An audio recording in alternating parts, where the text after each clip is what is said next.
कलयुग में राम कथा अमृत के समान है।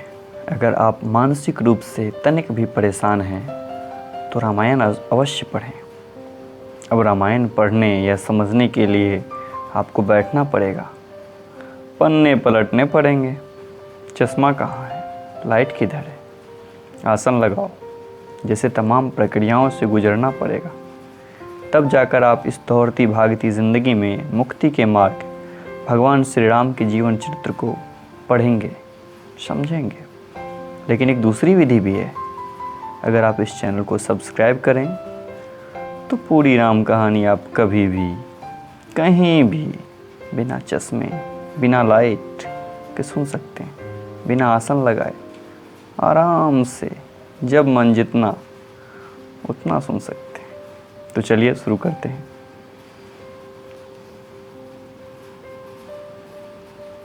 महादेव बाबा विश्वनाथ की जय, माँ पार्वती की जय, सीतारामचंद्र की जय, पवन सुत हनुमान जी की जय। पिछले भाग में आपने सुना कि गरुड़ जी और काकभूषुंडी जी के बीच बातचीत चल रही है। वह प्रसंग अभी भी जारी है और उस प्रसंग में प्रश्न बस नए हो गए हैं। प्रश्न नए में अब काकभूषुंडी जी गरुड़ जी को अपने कलिकाल में जन्म लेने की कथा सुना रहे हैं और कलिकाल का सुंदर वर्णन कर रहे हैं। अब आगे आते हैं। धर्म के 4 चरण सत्य, दया, तप और दान प्रसिद्ध है, जिसमें कलिकाल में दान रूपी चरण ही प्रधान है। जिस किसी प्रकार से भी दिए जाने पर दान कल्याण ही करता है। श्री राम जी की माया से प्रेरित होकर सबके हृदय में सभी युगों के धर्म नित्य होते रहते हैं। शुद्ध सत्वगुण, समता, विज्ञान और मन का प्रसन्न होना, इसे सतयुग का प्रभाव जाने। सत्वगुण सब अधिक हो, कुछ रजगुण हो, कर्मों से प्रीति हो, सब प्रकार से सुख हो, यह त्रेता का धर्म है। रजोगुण बहुत हो, सत्यगुण बहुत थोड़ा हो, कुछ तमोगुण हो, मन में हर्ष और भय हो, यह द्वापर का धर्म है। तमोगुण बहुत हो, रजोगुण थोड़ा हो, चारों ओर वैर विरोध हो, यह कलयुग का प्रभाव है। पंडित लोग युग के धर्म को मन में जानकर अधर्म छोड़कर धर्म में प्रीति करते हैं। जिसका श्री रघुनाथ जी के चरणों में अत्यंत प्रेम है, उनको काल धर्म नहीं व्यापते। हे पक्षीराज, नट बाजीगर का किया हुआ कपट चरित्र इंद्रजाल को देखने वालों के लिए बड़ा विकट होता है, पर नट के सेवक को उसकी माया नहीं व्यापती। श्री हरि के माया के द्वारा रचे हुए दोष और गुण श्री हरि के भजन बिना नहीं जाते। मन में ऐसा विचार कर सब कामनाओं छोड़कर श्री राम जी का भजन करना चाहिए, निष्काम भाव से। हे पक्षीराज, उस कलिकाल में मैं बहुत वर्षों तक अयोध्या में रहा। एक बार वहाँ अकाल पड़ा, तब मैं विपत्ति का मारा विदेश चला गया। हे सर्पों के शत्रु सुनिए, मैं दीन, मलिन, उदास, दरिद्र और दुखी होकर उज्जैन गया। कुछ काल बीतने पर कुछ संपत्ति पाकर फिर मैं वहीं भगवान शंकर की आराधना करने लगा। एक ब्राह्मण वेद विधि से सदा शिव जी की पूजा करते हैं। उन्हें कोई दूसरा काम नहीं था। वे परम साधु और परमार्थ के ज्ञाता थे। वे शंभु के उपासक थे, पर श्री हरि की निंदा करने वाले न थे। मैं कपटपूर्वक उनकी सेवा करता था। ब्राह्मण बड़े ही दयालु और नीति के घर थे। हे स्वामी, बाहर से नम्र देखकर ब्राह्मण मुझे पुत्र की भांति मानकर पढ़ाते थे। उन ब्राह्मण श्रेष्ठ ने मुझे शिवजी का मंत्र दिया और अनेकों प्रकार के शुभ उपदेश किए। मैं शिवजी के मंदिर में जाकर मंत्र जपता। मेरे हृदय में दंभ और अहंकार बढ़ गया। हे दुष्ट, नीच जाति और पापमयी मलिन बुद्धि वाला मोहवश श्री हरि के भक्तों और द्विजों को देखते ही जल उठता और भगवान विष्णु से द्रोह करता था। गुरुजी मेरे आचरण देखकर दुखित थे। वे मुझे नित्य ही भली भांति समझाते, पर मैं कुछ नहीं समझता। उल्टे मुझे अत्यंत क्रोध उत्पन्न होता। दंभे को कभी नीति अच्छी लगती है? एक बार गुरुजी ने मुझे बुला लिया और बहुत प्रकार से नीति की शिक्षा दी कि हे पुत्र, शिव जी की सेवा का फल यही है कि श्री राम जी के चरणों में प्रगाढ़ भक्ति हो। हे तात, शिव जी और ब्रह्मा जी भी श्री राम जी को भजते हैं। नीच मनुष्य की तो बात ही कितनी। ब्रह्मा जी और शिव जी जिनके चरणों के प्रेमी है और अभागे उनसे द्रोह करके तू सुख चाहता है। गुरुजी ने शिव जी को हरि का सेवक कहा। यह सुनकर हे पक्षीराज मेरा हृदय जल उठा। नीच जाति का मैं विद्या पाकर ऐसा हो गया जैसे दूध पिलाने से सांप। अभिमानी, कुटिल, दुर्भाग्य और कुजाति में दिन रात गुरुजी से द्रोह करता। गुरुजी अत्यंत दयालु थे, उन्हें थोड़ा सा भी क्रोध नहीं आता था। मेरे द्रोह करने पर भी वे बार बार उत्तम ज्ञान की ही शिक्षा देते थे। नीच मनुष्य जिससे बड़ाई पाता है वह सबसे पहले उसी को मारकर उसी का नाश करता है। यही ते नीच बड़ाई पावा, सो प्रथम ही हित ताही नसावा। हे भाई सुनिए, आग से उत्पन्न हुआ धुआं मेघ की पदवी पाकर अग्नि को बुझा देता है। धूल रास्ते में निरादर से पड़ी रहती है और सदा शब के लातों की मार सहती है, पर जब पवन उसे उड़ाता है तो सबसे पहले उस पवन को भर देती है और फिर राजाओं के नेत्रों और किरीटों के मुकुट पर पड़ती है। हे पक्षीराज गुरुजी सुनिए, ऐसी बात समझकर बुद्धिमान लोग अधम के संग नहीं करते। कवि और पंडित ऐसी नीति कहते हैं कि दुष्ट से न कलह अच्छा न ही प्रेम। ठीक वैसे ही जैसे कोयला कच्चा रहेगा तो हाथ काला कर देगा और आग में सना रहेगा तो जला डालेगा। हे गोसाई, उससे तो सदा उदासीन रहना चाहिए। दुष्टों को कुत्ते की तरह दूसरे ही त्याग देना चाहिए। दुष्टों को कुत्ते की तरह दूर से ही त्याग देना चाहिए। मैं दुष्ट था, हृदय में कपट और कुटिलता भरी थी। गुरुजी हित की बात कहते थे और मुझे वह सुहाती न थी। एक दिन मैं शिव जी के मंदिर में शिवनाम जप रहा था। उसी समय गुरुजी वहाँ आए, पर अभिमान के मारे मैं उठकर उनको प्रणाम भी नहीं किया। गुरुजी दयालु थे, मेरा दोष देखकर उन्होंने कुछ नहीं कहा। उनके हृदय में लेश मात्र भी क्रोध नहीं हुआ। पर गुरु का अपमान बहुत बड़ा पाप है, अतः महादेव जी उसे नहीं सह सके। मंदिर में आकाशवाणी हुई कि अरे हतभाग्य, मूर्ख, अभिमानी, यद्यपि तेरे गुरु को क्रोध नहीं है, वे अत्यंत कृपालु चित्त के हैं और उन्हें यथार्थ का ज्ञान है, तो भी हे मूर्ख तुझको मैं शाप दूंगा, क्योंकि नीति का विरोध मुझे अच्छा नहीं लगता। अरे दुष्ट, यदि मैं तुझे दंड ना दूं तो मेरा वेद मार्ग ही भ्रष्ट हो जाए। जो मूर्ख गुरु से ईर्ष्या करते हैं वे करोड़ों युगों तक रौरव नरक में पड़े रहते हैं। फिर वहाँ से निकलकर वे तिर्यक, पशु, पक्षी आदि योनि में शरीर धारण करते हैं और 10,000 जन्मों तक दुख पाते रहते हैं। अरे पापी, तू गुरु के सामने अजगर की भांति बैठा रहा। रे दुष्ट, तेरी बुद्धि पाप से ढक गई है, अतः तू सर्प हो जा। और अरे अधम से भी अधम, इस अधोगति को पाकर किसी बड़े भारी पेड़ के खोखले में जाकर रह। शिव जी का भयानक शाप सुनकर गुरुजी ने हाहाकार किया। मुझे कांपता हुआ देखकर उनके हृदय में बड़ा संताप उत्पन्न हुआ।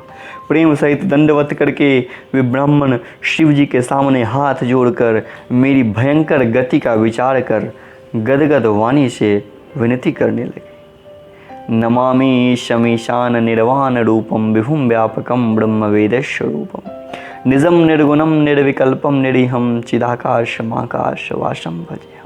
हे मोक्ष स्वरूप विभु व्यापक ब्रह्म और वेद स्वरूप ईशान दिशा के ईश्वर तथा सबके स्वामी श्री शिव जी, मैं आपको नमस्कार करता हूँ। निज स्वरूप में स्थित अर्थात माया आदि रहित, माइक गुणों से रहित, भेद रहित, इच्छा रहित, चेतना, अवकाश एवं आकाश को भी वस्त्र रूप में धारण करने वाले दिगंबर आपको मैं भजता हूँ। निराकार ओंकार मूलम तुरीयम गिरा ज्ञान गोती तमेशं गिरीशम करालम महाकाल कालम कृपालम गुणागार संसार पारम न तो हम। निराकार ओंकार मूल तुरीय वाणी, तीनों गुणों से अतीत, ज्ञान और इंद्रियों से परे, कैलाशपति विकराल महाकाल के भी काल, कृपालु गुण के धाम, संसार से परे आप परमेश्वर को मैं नमस्कार करता हूँ। तुषारादि शंकाश गौरम गंभीरम मनोभूत कोटि प्रभाश्री शरीरम स्फुर्णमौलि कल्लोलिनी चारु गंगा लेसद भाल बालेन्दु कंठे भुजंगा। जो हिमाचल के समान गौर वर्ण तथा गंभीर हैं, जिनके शरीर में करोड़ों कामदेव की ज्योति एवं शोभा है, जिनके सिर पर सुंदर नदी गंगा जी विराजमान हैं, जिनके ललाट पर दूतिया का चंद्रमा और गले में सर्प सुशोभित है। चरत्कुण्डलं भूषुनेत्रं विशालं प्रसन्नाननं नीलकण्ठं दयालं मृगाधीशचर्माम्बरं मुण्डमालं प्रियं शंकरं सर्वनाथं भजामि। जिनके कानों में कुंडल हिल रहे हैं, सुंदर भ्रुकुटी और विशाल नेत्र हैं, जो प्रसन्न मुख नीलकंठ और दयालु हैं, सिंह चर्म का वस्त्र धारण किए और मुंडमाला पहने हैं, उन सब के प्यारे और सबके नाथ शंकर जी को मैं भजता हूँ।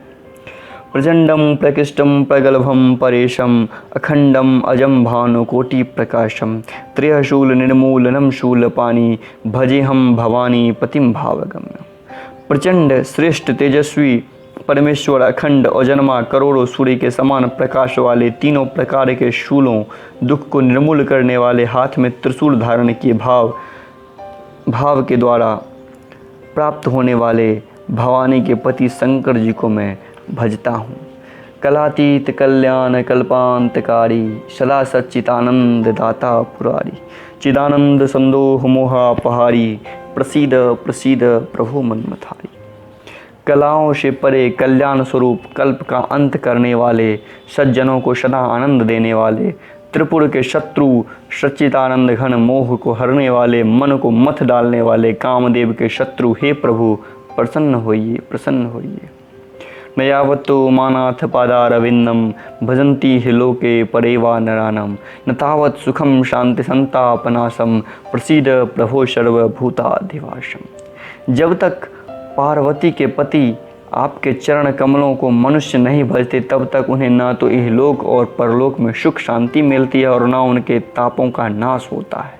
अतः हे समस्त जीव के आनंद हृदय में निवास करने वालों प्रभु प्रसन्न हुई। न जानामि योगम जपम नैव पूजा न तो हम सदा सर्वदा शंभुतुभ्यम। जरा जन्म दुःखोदतातप्यमानम प्रभु पाहि आपम नमामि शंभु। ना मैं योग जानता हूँ, न जप न पूजा, हे शंभु, हे सदाशिव, सदा सर्वदा आपको ही नमस्कार करता हूँ। हे प्रभु, बुढ़ापा तथा जन्म के दुख समूह से जलते हुए मुझे दुखी की दुख से रक्षा कीजिए। हे ईश्वर, हे शंभु, मैं आपको नमस्कार करता हूँ।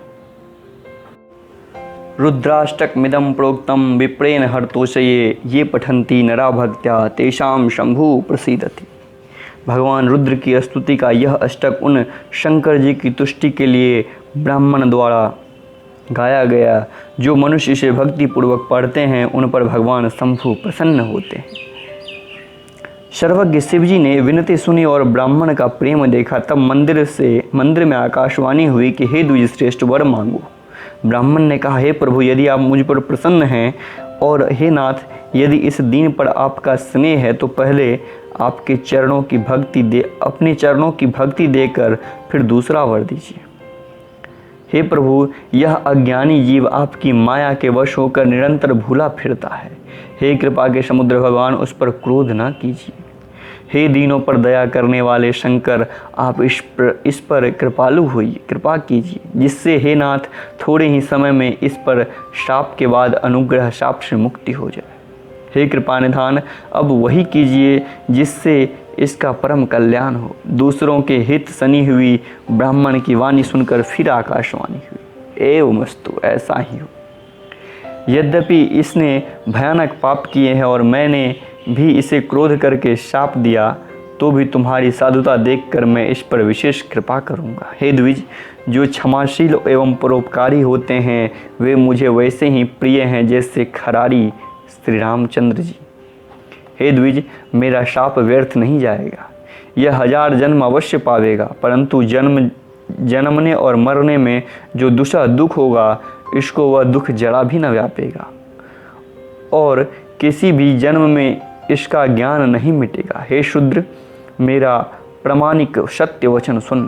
प्रथम तेरा जन्म श्री रघुनाथ जी के पुरी में हुआ है, फिर तूने मेरी सेवा में मन लगाया। पुरी के प्रभाव और मेरी कृपा से तेरे हृदय में राम भक्ति उत्पन्न होगी। हे भाई, अब मेरा सत्य वचन सुन। द्विजों की सेवा और भगवान को प्रसन्न करने वाला व्रत है। द्विजों की सेवा ही भगवान को प्रसन्न करने वाला व्रत है।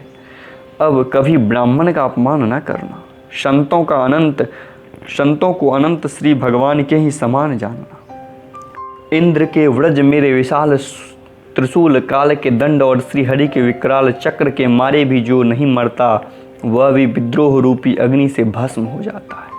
ऐसा विवेक मन में रखना, फिर तुम्हारे लिए जगत में कुछ भी दुर्लभ नहीं होगा। मेरा एक और भी आशीर्वाद है कि तुम्हारी सर्वत्र आबाद गति होगी, अर्थात तुम जहाँ जाना चाहोगे वहाँ बिना रोक टोक के जा सकोगे।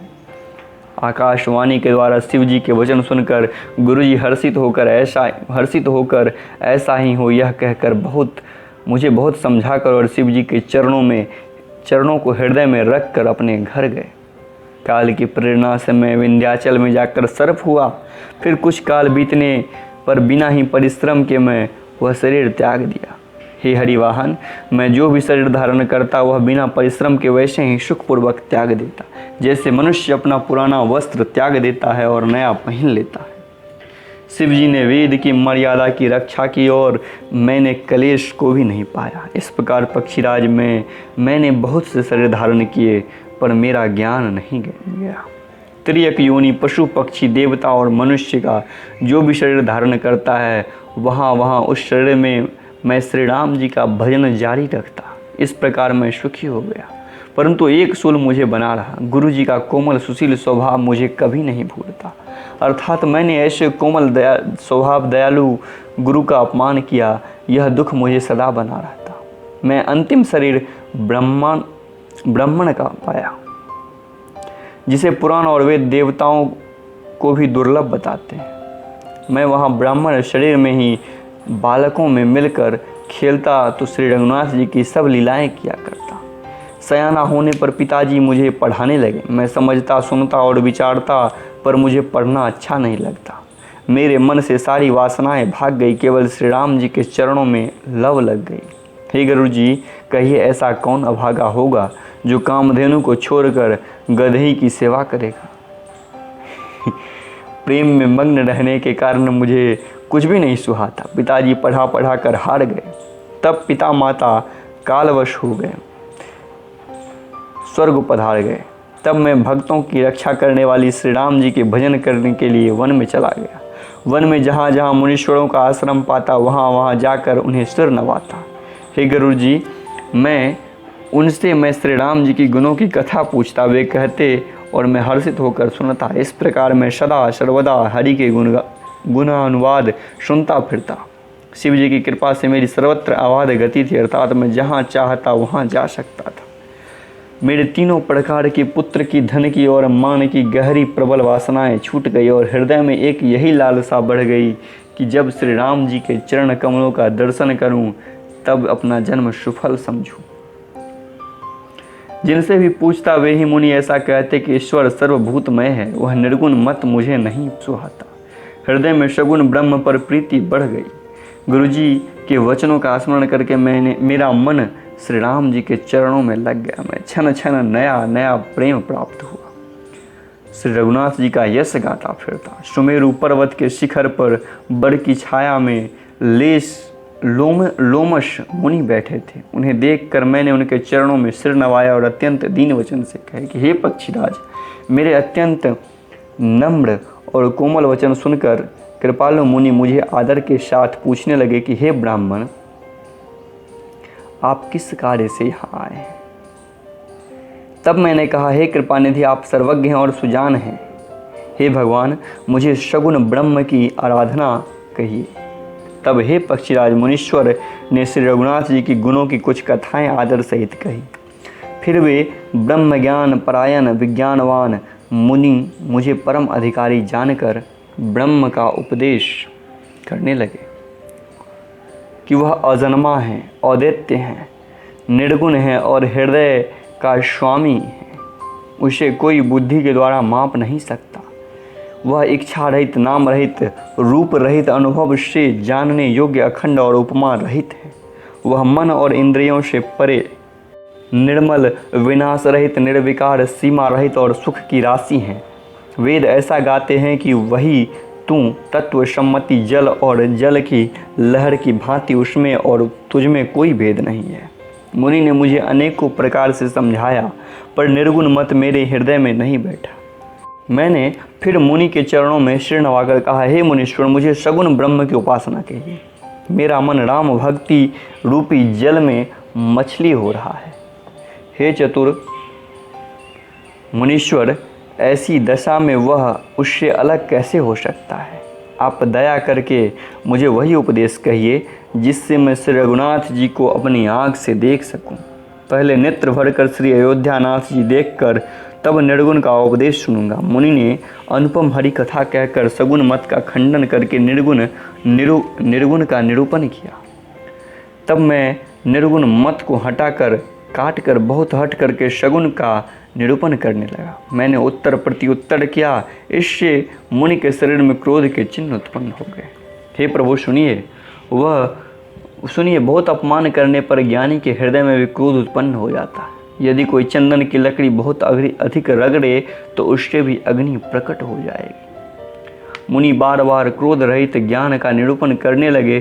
तब मैं बैठा बैठा अपने मन को अनेकों प्रकार के अनुमान करने लगा। बिना द्वैत बुद्धि के क्रोध कैसा, और बिना अज्ञान के क्या द्वैत बुद्धि हो सकती है? माया के वश रहने वाला परिच्छिन्न जीव, जड़ जीव क्या ईश्वर के समान हो सकता है? सबका हित चाहने वाले क्या कभी दुख हो सकता है? जिसके पास पारसमणि है उसके पास क्या दरिद्रता रह सकती है? दूसरों से द्रोह करने वाले क्या निर्भय हो सकते हैं? और कामी क्या कलंक रहित बेदाग रह सकता है? ब्राह्मण का पूरा करने से क्या वंश रह सकता है? ब्राह्मण का बुरा करने से क्या वंश रह सकता है?